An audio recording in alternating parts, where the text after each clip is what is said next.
Hello, beautiful souls. I'm popping on to talk about hypnosis and what I've learned about it. I'm actually very surprised that there are so many different styles of hypnosis, and I didn't even crack the list. Like, I got down to 18, and there's sub techniques out there, and I didn't cover all of them. I did cover a good number of them, but not all of them. So for those who don't know who I am, my name is Terrell. This is my healing genesis, literally. I am sharing things I've learned, things I've tried, things that didn't work for me, things that did. So sit down, grab a cup of coffee, tea, water, and let's learn something together. Delicious. All right, number one, and this is a pretty common one. Traditional hypnosis, also known as I have a hard time with that word, authoritarian hypnosis. Yes, that is the other word for it. The reason they call it that, it makes sense. They give direct commands. This is the one where they're counting you down from 10 to 1, looking at a watch going back and forth. You're getting sleepy, that whole thing. It's a classic stage hypnosis style.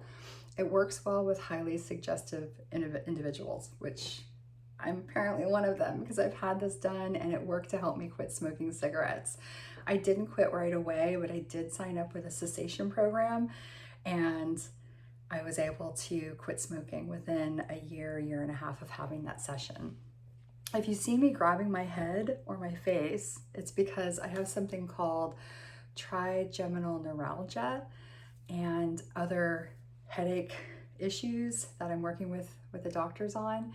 So my hands are like little heating pads on my face, and yeah, so I'll feel the head pain. So that's why I'm grabbing my head, just so you know. Number 2, Ericksonian hypnosis. This is indirect suggestions, metaphors, and storytelling. It's more of a conversational, subtle type of hypnosis. This is also the one that I hinted at last week when I mentioned you could probably get hypnotized just by shaking someone's hand, and it's true, and we've seen it on movies. Oh, I'm just mind blown about this. The hypnotist will interrupt the pattern that your mind has established by grabbing your wrist or pulling you forward to get you off balance. With this pattern in place, it disrupts the subconscious mind, making you suddenly open to suggestions. I don't know if I've ever had this done on me, but Milton H. Erickson is the one that created it, so talk to him. It's pretty controversial, I would say. I don't know about that one. If I don't know that it's happening, I don't think I would want to have it done on me. But there's other ones on this list that we have happening to us, sometimes on a daily basis, but I'll get to those in a little bit.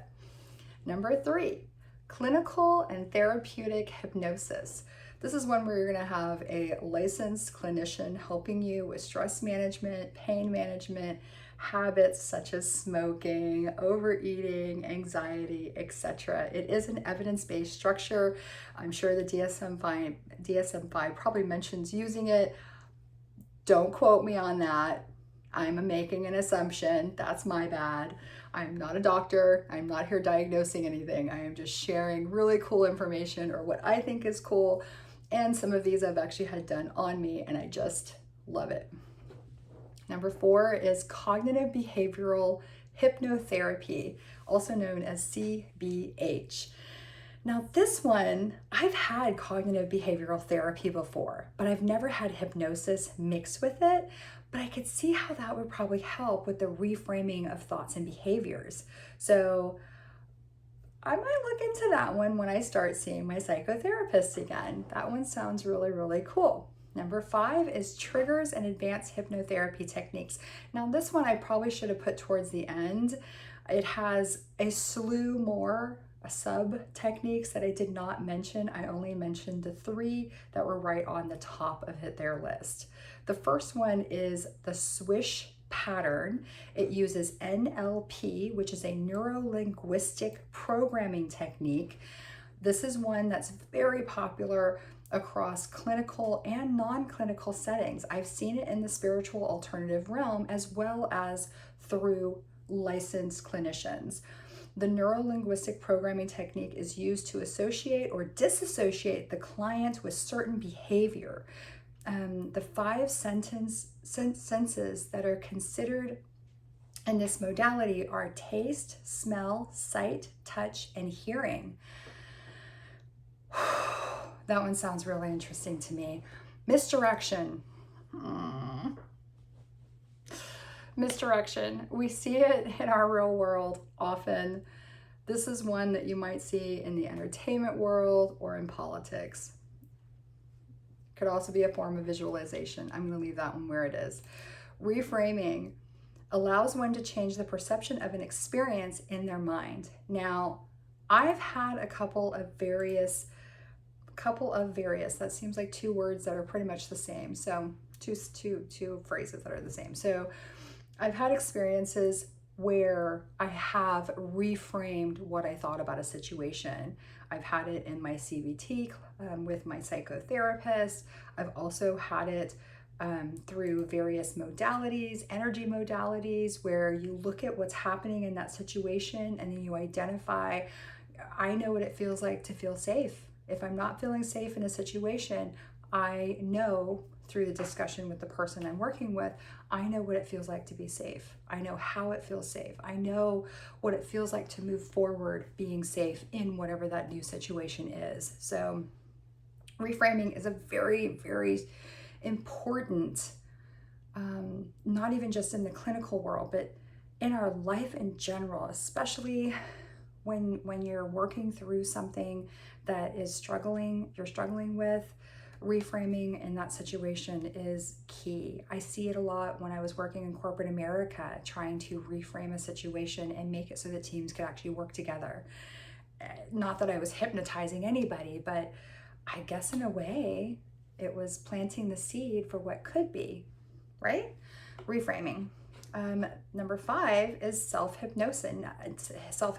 Now, I've done this one a number of times. I'm sure some of you watching this may have as well, but if you haven't, here's some more information on it. You guide yourself into a trance. You use something such as a body scan to go from the crown, the top of your head. You can even do it chakra-based if you want to do it that way.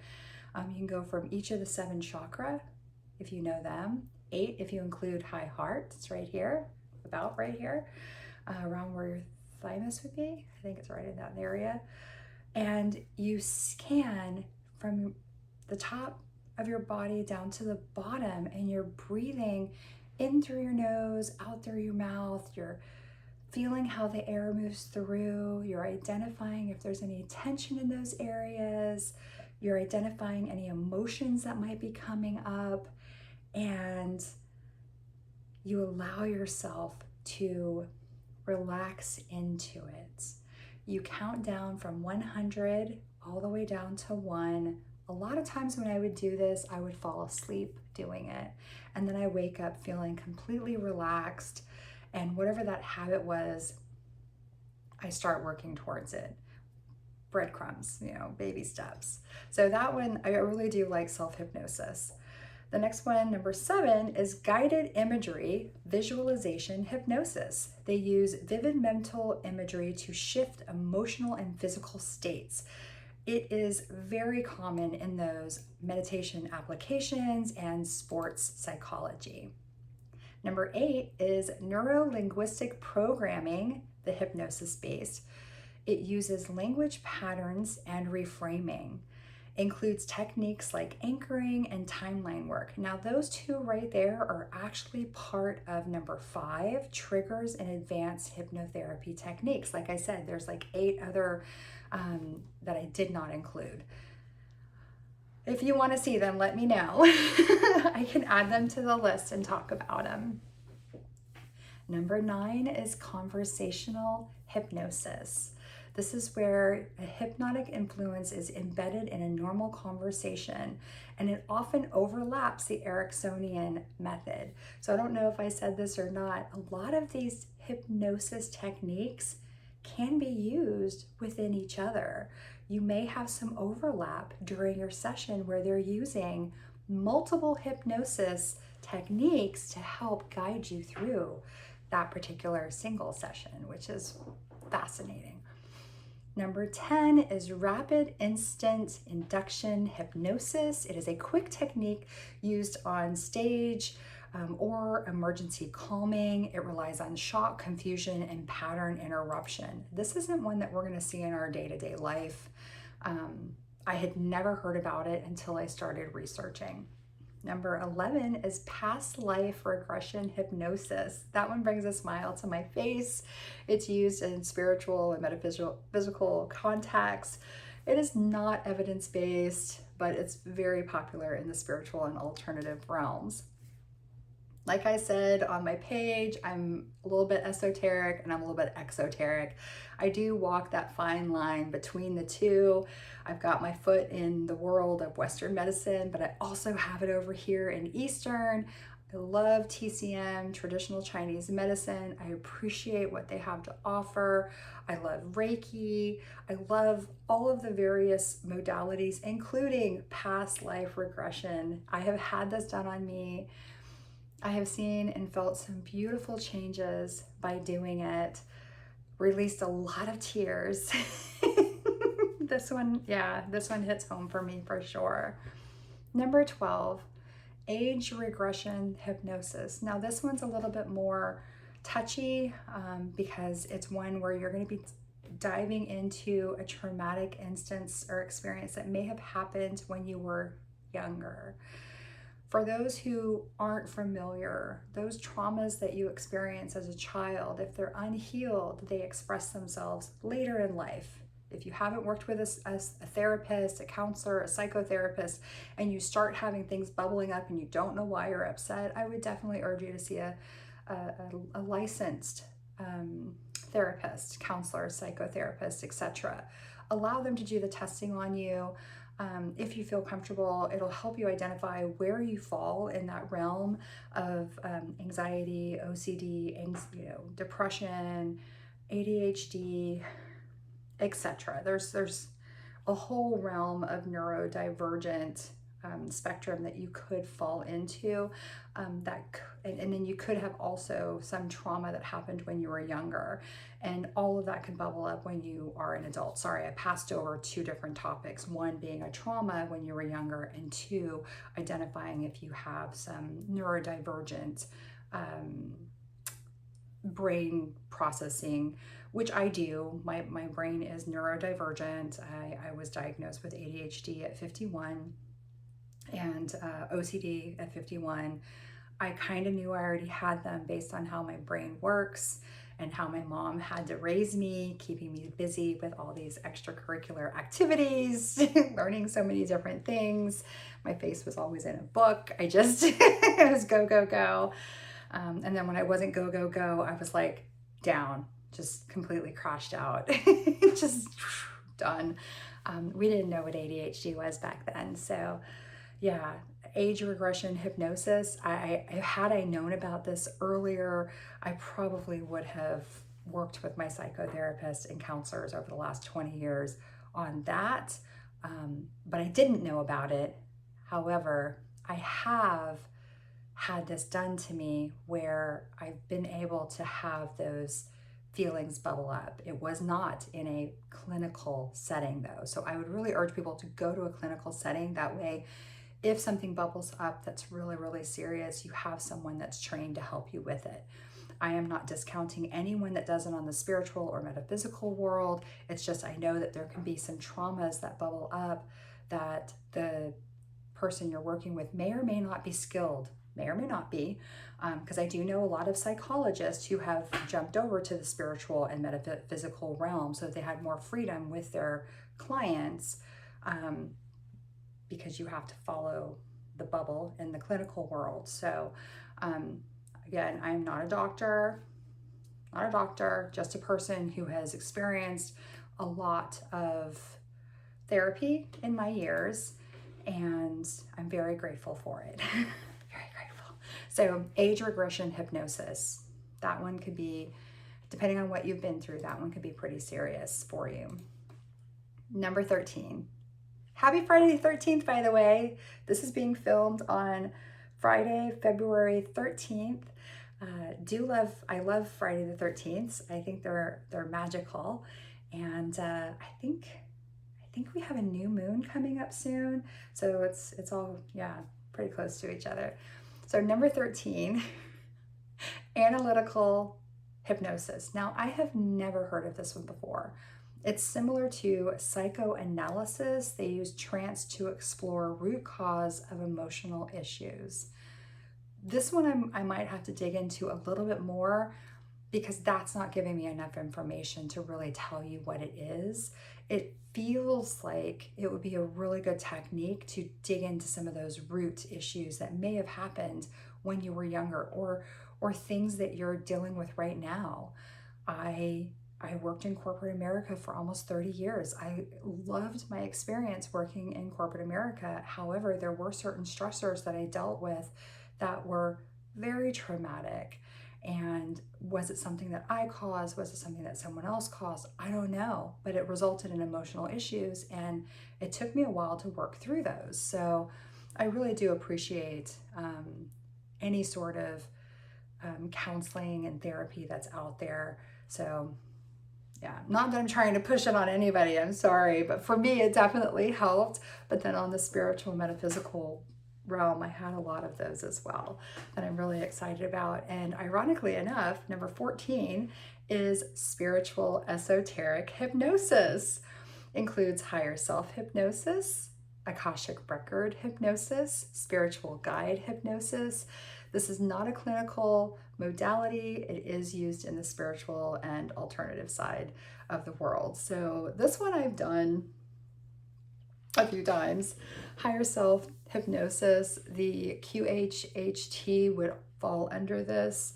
I don't know if I've talked about that one yet. I'll wait to the end to talk about that. Akashic record hypnosis, I've had this done for me, and I've done it for myself. I have not done it for anyone else. That would be, I take that back. I did Akashic record hypnosis for my mentor who taught me how to do it. So that one is a beautiful record, a hypnosis where it pulls from your life record. It's what's out there. Everything that's happening in your life is said to exist in the Akashic realm, and there is an Akashic council that you can work with and get information. So yeah, that one's pretty cool. Spirit guide hypnosis.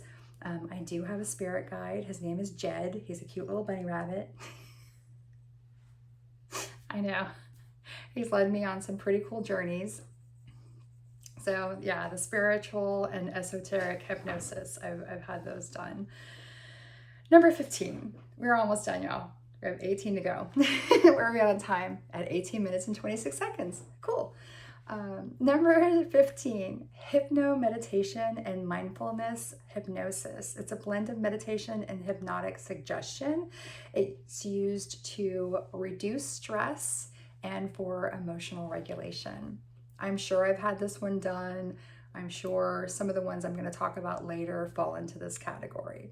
Number 16, I have never heard of, and I've never had it done for me, but I'm kind of wishing I had. This one is for childbirth. It focuses on relaxation, pain reduction, and fear releases. So that one just seems like it would be such a beautiful way to help a mom through the experience, reducing the pain and allowing them to really hold on to that birthing experience during and after the baby is born. That one just sounds really cool. Number 17, forensic hypnosis. Now it's a rare and controversial form. It's used in some jurisdictions to help recall details, and it's got strict safeguards around it. I can only imagine it's for some serious traumatic situations where litigation is involved, so you're not going to see this one in your daily life.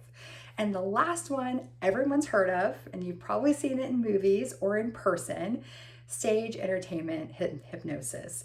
It's designed for performances. It uses rapid induction and highly responsive volunteers. So I'm sure if I got pulled up to the stage, they'd be having me, bark like a dog or something. The last couple of notes I have, because I know we're over 20 minutes at this point, like I mentioned, I've participated in having traditional hypnosis, also known as authoritarian hypnosis, done, where I was able to quit smoking, as I mentioned earlier. Another is quantum healing hypnosis technique, also known as QHHT. That is Dolores Cannon's work. She created this, and you could find people who might be a tattoo artist, and that's what mine is, my tattoo artist, one of my tattoo artists, and he did this session for me, and I saw some of the most magical things. I'm not going to go into what I saw. Those are for me. I have it on my recording, and it is beautiful. It's also known for helping to reduce pain or some sort of a health crisis that you might have going on. Mine was a shoulder and left arm situation. My elbow gets really bad with pain. My thumb will start hurting, and all of this is related to an accident that I had back in the early 90s. And he asked me if I had any pain that day. I had mentioned, the left arm and shoulder and thumb, and by the end of the session, it was completely pain-free. It was amazing. So this one falls under past life regression hypnosis, spiritual esoteric hypnosis, and it also falls under, I thought there was another one up here, but I'm not seeing it. The next one that I've had is hypnotherapy. I've had 2 sessions. I think I mentioned that earlier. She owns Green Hypnotherapy here in Tampa. Just plugging her because she's amazing. No, I do not have any sort of kickback from her. If you go there, this is just me passing information about a beautiful soul that I know is very talented in what she does. This one is considered as clinical therapeutic hypnosis. She did have to go through training, extensive training, and she's just a beautiful soul. I'm so grateful. There are also types of meditation where some of my close friends or mentors may have done it for me, and they fall into that hypno-meditation mindfulness hypnosis, and it's anything that's like a guided meditation, yoga nidra, self-hypnosis applications, self-hypnosis where you get lost in your hobbies and you're focusing on those activities. So I want to focus on that one for a second because I deal with chronic daily pain. So I do things like baking or exercise or ballroom dance, which I can't do right now, and I miss it so much. But when I was doing those, or art, painting, sketching, whatever it is, crayons, I notice when I do those, my brain literally switches from focusing on the pain to what I'm doing in that moment. But once I'm done doing that task, poof, it comes back. Doing something like this doesn't hide the pain. Yes, I'm focused, but I'm also trying to make sure I'm in frame, I'm looking at the screen, can I see it okay? You know what I mean? I'm not being able to freely create something. This was all scripted to a degree. I had a framework to follow that really, took me out of that focused area, because I can tell you I definitely feel pain. I'm gonna have to end this video soon. The last one is that I've also had done is progressive muscle relaxation, also known as PMR. This is where you systematically tense various parts of the body. I would almost say this goes along with body scanning, because you really do, clench your fist and release it.